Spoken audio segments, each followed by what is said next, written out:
Vous aimeriez trouver la perle rare, mais vous craignez de tomber sur une pomme pourrie. Vous vous rendez compte que l'entretien que vous faites est bateau, que les questions sont standards et que le candidat a déjà une réponse toute faite.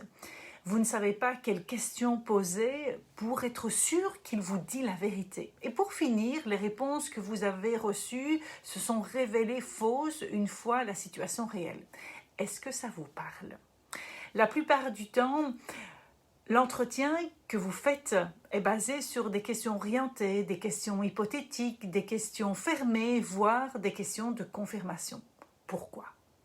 La première raison est que nous avons tous des filtres et que vos questions sont orientées vers la réponse qui va confirmer le filtre ou vous n'entendrez que les éléments de réponse qui vont confirmer le filtre. Vous me suivez? La deuxième raison est qu'il faut savoir qu'avec un entretien de questions comme vous posez, vous n'obtiendrez qu'au plus haut que 30% de probabilité que ce que la personne vous répond, ça se produise dans le contexte réel.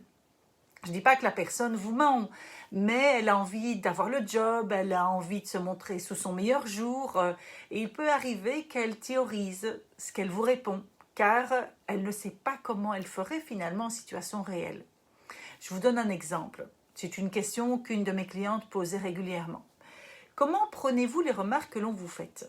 La réponse standard était tant que c'est fait avec respect, pour moi c'est ok. Et elle remarquait qu'en situation réelle, la personne prenait la mouche dès qu'on lui faisait une remarque sur un délai, sur une tâche, etc.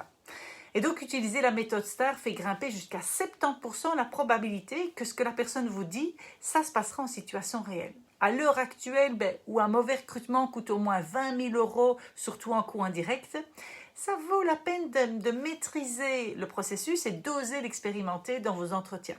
Je vous apprendrai à mener un entretien orienté attitude, car même si le savoir-faire est important, ce sont les attitudes qui vont faire toute la différence. Cet entretien STAR vous permettra d'évaluer si le candidat va vous pouvoir manifester les attitudes demandées pour la fonction et requis dans l'entreprise.